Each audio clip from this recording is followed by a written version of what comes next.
So today we're going to focus on transitioning young learners from block-based coding to like MIT Scratch and other popular tools to text-based coding like Python.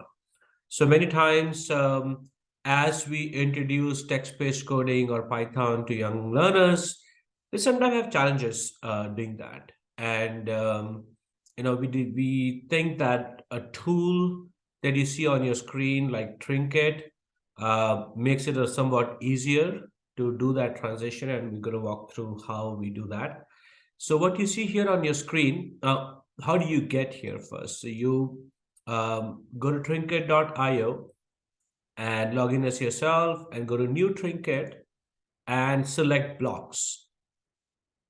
And once you select blocks, you will see that these blocks are very similar to any other blocks that you or your learners are used to using. So we'll actually use these blocks to create something in Python, and we'll see the equivalent of that in Python language as well. So let's actually make a line, draw a line. So we'll go to turtle and we'll say move forward by 10.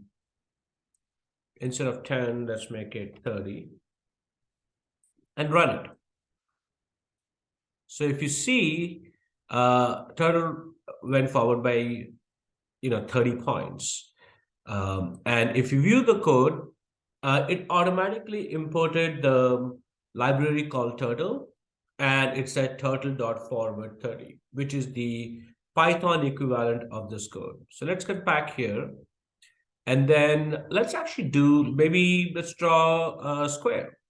So we all know that to draw a square, we move forward and then turn right. And we can then add a loop to do this 4 times. And let's see how that works. There you go. So it just drew a square. And let's look at the Python equivalent. You see that it now added a for loop and put the two statements that actually draw the square inside the for loop. Very similar. So very similar to the block-based code. Now let's do a little bit more things. Maybe let's add color. So let's say we set the color to red. And if I run it again, the line will turn red and it says turtle.color. And this is the hex equivalent of what the red color. So that's what we see in Python. And then if you want to actually color the whole thing red, you know that we do begin and end. So let's go to color or turtle, go down and say begin fill and end fill. And if you run this, it makes it red. And if you view the code, you see there is a begin fill at the end and end fill here. Let's do one more thing maybe. So let's say we go to 0.0. So let's say we go to 20, 30. So x-axis 20, y-axis 30. And we write something. Let's say we write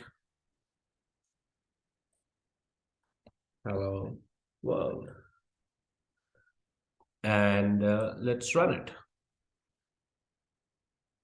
So if you see, there is a line that gets drawn as the cursor, a turtle moves from wherever it is to 20, 30 axis.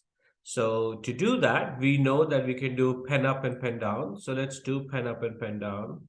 So we'll go here and we say pen up, and we'll go here and we'll say pen down. And then let's run this. So you see, very similar, exactly the same thing you would do here. You would do pen down and pen up. And this is the code that you would typically be doing if you were typing or if you were doing Python coding directly as opposed to using this. So this is a great tool to make that transition, to teach them about various aspects of Python coding, and also about the indentation, right? Where if anything is within a loop or within a function, it needs to be indented. So great tool. I hope you make use of it. Thank you.